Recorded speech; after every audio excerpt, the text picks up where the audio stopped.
Son las 8:10. Bueno, el hecho de que este sea un noticiario dedicado a las coyunturas no implica, muy por el contrario, pensamos que exige convocar también a ser parte de estos grandes debates a aquellas personas, intelectuales, investigadores que nos han ayudado a pensar nuestro tiempo pasado, presente y futuro. Uno de ellos es el historiador y antropólogo José Bengoa, recientemente postulado al Premio Nacional de Humanidades y Ciencias Sociales, y que esta mañana nos acompaña y que va a conversar con nosotros y a través de nosotros con ustedes también. José, muy buenos días y muchas gracias por recibir esta invitación y esta comunicación. Gracias, Patricio. Realmente es un honor estar siendo entrevistado por usted, ¿eh? Así que a su disposición. Sí, ¿para qué le voy a decir el honor que es para mí? Pero prefiero quedarme ahí, José, porque los entrevistadores tenemos que ser austeros con los halagos a los entrevistados. Así que Correcto. lo dejamos ahí por razones éticas y estéticas, pero ya dije lo dicho. Eh, José, una reflexión, y queremos valernos de toda la experiencia y de todas las décadas que llevas pensando estos temas. Eh, Había una voluntad explícita, programática de este gobierno de que iba a hacer las cosas distintas en relación al conflicto entre el Estado chileno y el pueblo mapuche que como se habían hecho en los gobiernos anteriores. Y sin embargo, parece que no ha distado demasiado. ¿Por qué ocurre eso? Mira, yo creo que ocurre históricamente un desencuentro entre las élites, sobre todo la élite santiaguina, la élite del poder central, y la cuestión mapuche, que se la ha negado a lo largo de la historia, y o se la ha romantizado, ¿ya? Entonces, son las dos actitudes que predominan normalmente, ¿no? Piensa, por ejemplo, en tiempos de la dictadura militar, se llegó a decir en un documento público que se presentó a Ginebra, ¿ya? Yo tuve la suerte de conocer, porque yo fui miembro de la Subcomisión de Derechos Humanos durante tiempo, que los mapuches prácticamente no existían. Se afirmó solemnemente, digamos, por el gobierno de Chile en un informe a la Comisión de Ginebra, que los mapuches deben haber sido unos 30.000, y todos ellos muy integrados a la sociedad chilena. Eso fue la afirmación no hace tanto tiempo, no estoy hablando de la colonia, no estoy hablando de virreyes, ¿no? Estamos hablando de recién. Entonces, ahí hay una actitud que ha sido generalmente de negación, ¿ya? Y la otra actitud ha sido de una mirada romántica de la cuestión indígena en general, que llevó a la querida Isquia Siches a entrar como diciendo tengo derecho a entrar a la casa de cualquiera, ¿no? ¿Ya? Y se fue a Temucuicul y todos conocemos lo que pasó, y lo que le pasó a ella, que tuvo que salir del gobierno, ¿no? Sí. O sea, la primera actitud fue una actitud, yo la clasificaría como romántica, ¿no es cierto? O sea, yo vengo aquí a salvarlo, yo vengo aquí a como una especie así, sí, de mesías, una cosa absurda, ¿no? Sí, Pero ocurre. Quedémonos ahí, José, porque yo creo que ese episodio es... No digo que sea fantástico en términos absolutos, digo fantástico a efecto de lo que estamos conversando, porque, claro, el gobierno que en sus primeros días le llamaba al territorio en cuestión Gualmapu, ¿no? Y que con el paso de los meses abandonó esa retórica para volver a la retórica oficial, que es los nombres administrativos que tienen esos territorios. La macrozona sur. Lo de la macrozona sur ya es una cosa un poco extraña, pero bueno. Pero claro, tienes toda la razón. Y efectivamente la narrativa explícita e implícita en esa visita de Isquia Siches es yo o nosotros Somos todo lo contrario de Chadwick, por poner ese paralelo, ¿no? De Andrés Chadwick. Claro, somos todos de una historia pasada, ¿no es Sí, cierto? y lo que dicen las organizaciones que realizaron esta acción, llamadas organizaciones radicalizadas, es, no, si eso de las derechas e izquierdas es problema de ustedes los chilenos. Para nosotros el enemigo, el adversario es el Estado de Chile. Quería pedirte una reflexión sobre esa contradicción que en ese momento puntual quedó tan en evidencia. Sí, claro, o sea, si uno toma en serio el asunto histórico, la sociedad mapuche es una sociedad con alta conciencia de sí misma. No ocurre en todos los grupos minoritarios, en todos los grupos indígenas, en América Latina, por ejemplo. ¿Ya? Esta sociedad mapuche estuvo en libertad, vivió en independencia, vivió en una cierta autonomía bastante alta, hasta fines del siglo XIX. O sea, no estamos hablando de grupos indígenas o étnicos que no viven en estas condiciones desde el siglo XVI, ¿no? ¿Ya? O sea, aquí recién en 1881 el ejército no español, sino que el ejército de Chile, después de venir del Perú, ¿ya? Entró a la Araucanía con todas las características modernas de un ejército militar moderno, ¿no? Con ametralladoras, con cañones, con fusiles, etcétera, y fundó Temuco, ¿ya? Pero en ese momento que funda el fuerte en Temuco, ¿ya? El fuerte Temuco, se alzaron todos los caciques, los mapuches de la zona, ¿no es cierto? Y atacaron el mismo día el fuerte Temuco, el fuerte Peñarol, etcétera, etcétera, etcétera. O sea, estamos hablando de 1881 y en 1884 se llega a las ruinas de Villarrica. Sí. ¿Ya? Y a partir de esas fechas tan cercanas, empiezan a llegar colonos, empiezan a haber radicación de indígenas que ofrecen nada más ni menos que cortarle las tierras y dejarle un pedacito de tierra reducido, y por eso se llama reducción, ¿no es cierto? Se llaman las reducciones, reducir la tierra de los mapuche a un pedacito muy pequeño. Entonces, ¿aló? Sí, estamos escuchando atentamente, José. Ya. Entonces, todos estos fenómenos ocurrieron muy recientemente, ¿no? Pienso usted que la erradicación terminó en 1927, o sea, todavía no se cumplen los 100 años. ¿Ya? Eso en términos de historia es nada. Hay recuerdos que un muchacho joven se lo puede preguntar al abuelo, ¿ya? Y el abuelo le puede traer recuerdos de cuál es la tierra que tenía su padre o su abuelo. O sea, en la historia oral uno estudia, la historia oral tiene siempre esta generación saltada, ¿no? ¿Ya? Es una experiencia que usted y cualquier persona que escucha va a tener muy clara. Es decir, uno sabe más de lo que le pasó a los abuelos que los padres en general. Sí, porque uno ha tenido mucho más tiempo de conversar con los abuelos, y los abuelos tienen más tiempo también de contarle cómo era antes la vida, cómo era antes la familia, etcétera, etcétera. Sí. Entonces, es muy cercana el conflicto, es muy cercano. Sí. La gente que cree que es algo del tiempo pasado, no, es muy cercano.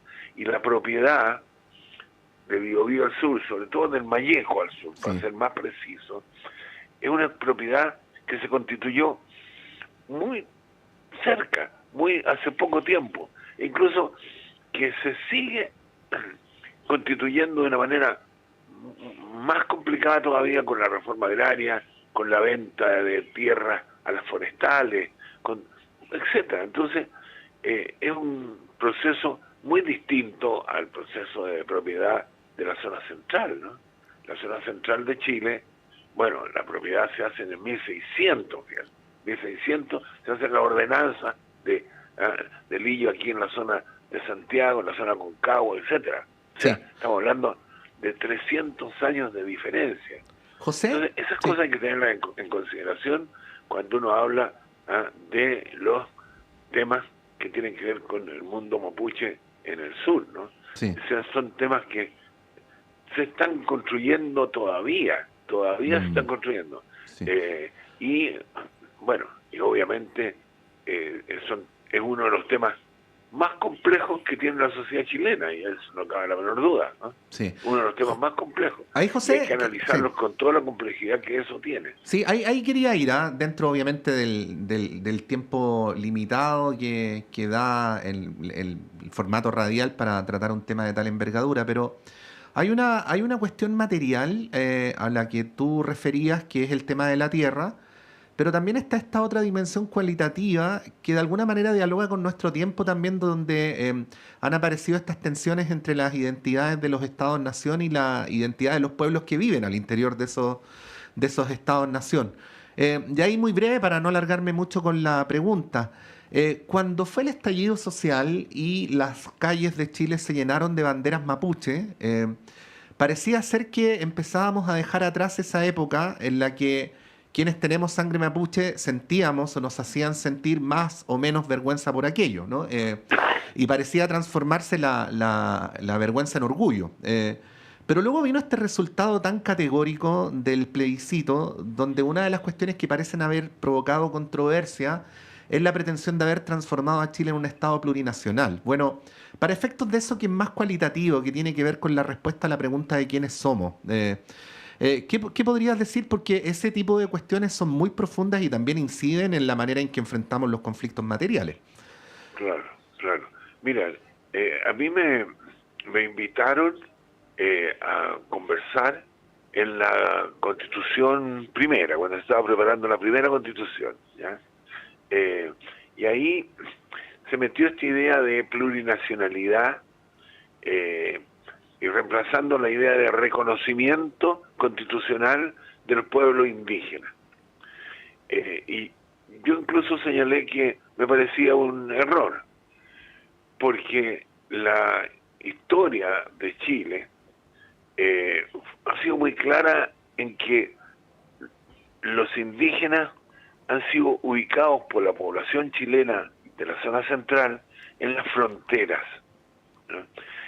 Los indígenas se lo han visto siempre como una cuestión fronteriza. Ujú. Por algo se llama hasta el día de hoy en el sur la Sí. región de la frontera. Así es. ¿Ah? Y en el norte, ¿no es cierto? En la frontera norte es donde están también indígenas. Del desierto Entonces, de Atacama para allá, sí. claro, Sí. ¿no es cierto? Entonces, al hablar de plurinacionalidad, ¿ah? Era que todo el país se establecía como con partes indígenas, partes no indígenas, etcétera, etcétera, etcétera.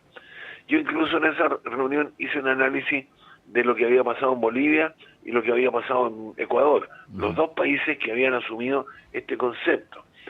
Y yo creo que eso fue mal entendido. Creo que fue mal entendido. La sociedad chilena lo entendió mal. Incluso me atrevo a decir que la votación en muchas partes mapuche entendió que esto provocaba una apartheid, ¿ya? Ujú. Que provocaba una situación en la cual se dejaba de ser chileno, y la mayor parte de los chilenos, de los mapuches, perdón, ¿ya? Se sienten tan mapuche como chilenos. Sí, po. Entonces, ahí me parece que ahí hubo un error por una manera, no estoy seguro que sea la mejor manera de enfrentar el asunto, ¿no? El asunto, yo insistí en eso y me parece que por ahí debería haber andado, ¿no?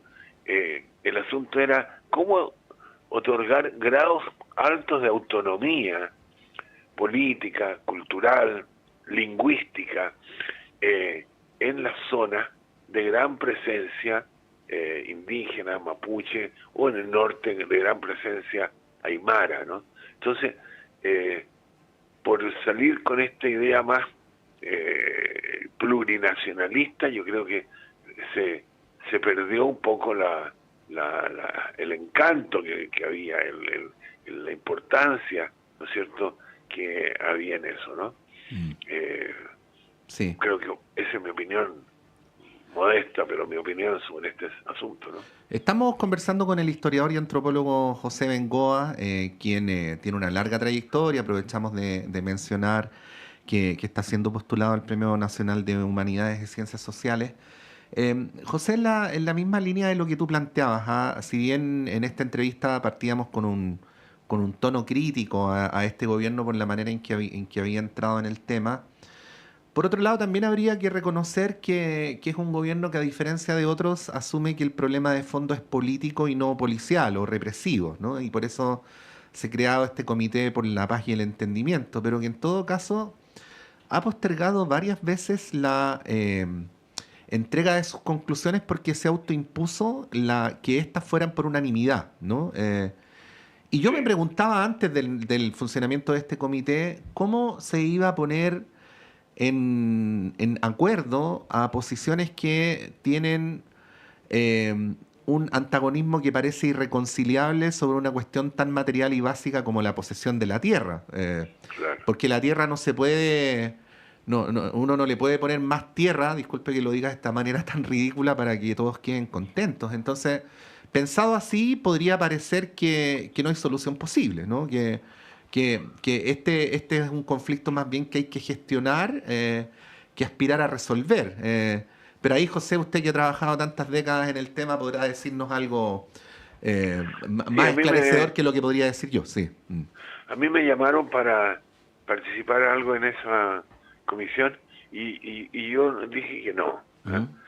Porque las comisiones de paz, que afortunadamente me ha tocado estar en varias, ¿ya?, en el mundo, ¿no? He estado en la Comisión de Paz de Colombia, he estado en comisiones de paz en África, he estado, afortunadamente, me han tocado participar en varias. Eh, Ahí hay que hacer lo que se llama normalmente un alto al fuego, ¿no? Porque no se puede hacer una comisión de paz teniendo preso a Héctor Yaitul y a una cantidad enorme más de mapuche, Ujú. llamando a los terroristas y poniendo un estado de excepción. Bueno, eso no puede haber un trabajo de paz serio en condiciones de esa naturaleza. O sea, son condiciones totalmente inapropiadas para llegar a... Entonces, creo yo que aquí se fueron dando situaciones de tensiones cada vez más fuertes en el mundo regional, sobre todo, muy importante. En el mundo regional existe una multigremial que realmente exige prácticamente la desaparición del mundo mapuche, ¿no? Ujú.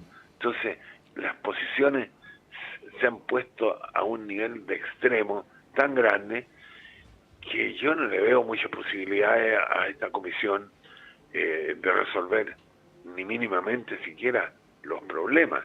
En el mundo en que yo me muevo, nosotros no hablamos de soluciones, ¿ya?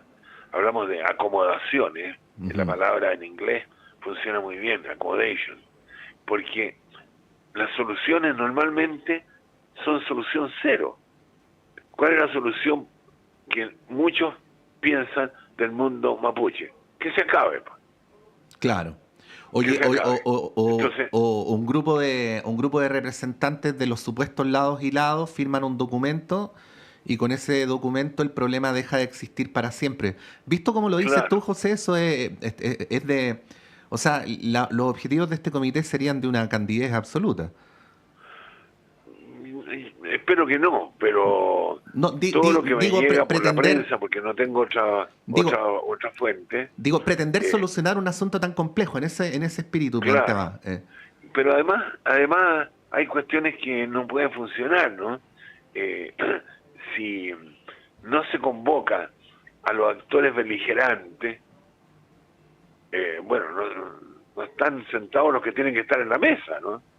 O sea, cuando se hace la paz con los que están en guerra, ¿no es cierto? Eso es un principio casi elemental, lo puede entender cualquier niño que ha estudiado un poco la historia, la cátedra de historia en el colegio, ¿no? Sí. Entonces, si uno conversa con los amigos, bueno, no conversa con nadie, ¿no le parece? ¿Ya? Entonces, ahí es muy importante lo que ocurra con las conversaciones, pero una ministra o no sé, su secretaria o algo así, llamó por teléfono, pidió que llamaran a Yaitul, ¿ya? Y la echaron. No, pues no. Sí, era a la persona que tenía que llamar, ¿no? ¿Eh? A la persona que tenía que llamar. Sí, entonces, pues nos preguntábamos cómo se había llegado, por ejemplo, a diálogos con la ETA en Irlanda, y en general todos los casos de grupos beligerantes armados tienen momentos de interlocución privada, porque no existe otra manera. Pensarlo de otra manera sería imposible. Pero ¿no? claro. Sí, pues. ¿Y con quiénes conversó Tony Blair? Con Sinn Féin, sí. Con los que eran declarados terroristas, con el IRA. Con el IRA, dije. Yo estuve en la Comisión de Paz en Colombia, y la Comisión de Paz en Colombia era para ver las relaciones y las discusiones entre el gobierno de Colombia y la FARC. Entonces, no se iba a conversar con grupos que no se iba a conversar con los verdaderos, con los meros, ¿no es cierto? Si no se puede llegar a acuerdo alguno, ¿no? Sí. Entonces, es una situación muy compleja. Sí. Es la situación más difícil que tenemos en Chile, no cabe duda, ¿no? Es la situación, por eso a mí me ha parecido estudiar esto como un deber intelectual a lo largo prácticamente de toda mi vida, ¿no? Sí. Bueno, pensamos este tipo de entrevistas como ventana. Es imposible abarcar toda la obra, la contribución, la reflexión de José Bengoa en estos 20 poquitos minutos que hemos conversado. Entonces, yo me permito más bien proponerles a ustedes que nos están viendo y escuchando esta entrevista como una ventanita para que ustedes accedan a la obra de José, lean sus libros y reflexionen junto con él sobre estos asuntos tan importantes para nuestro devenir. José Bengoa, una gran alegría haberte tenido en la Radio Universidad de Chile. Nos honra que tengas un buen fin de semana y que sea muy bueno el futuro para ti. Muchas gracias, Patricio. Muchas gracias. Que estés muy bien. Ahí está el historiador y antropólogo José Bengoa. Bienvenidos los intelectuales, muy bienvenidos los intelectuales al debate político, periodístico, contingente. Nos ayudan a pensar, que es lo que a veces más falta en la actividad política contemporánea. Vamos a un breve alto y de vuelta a nuestro panel de conversación.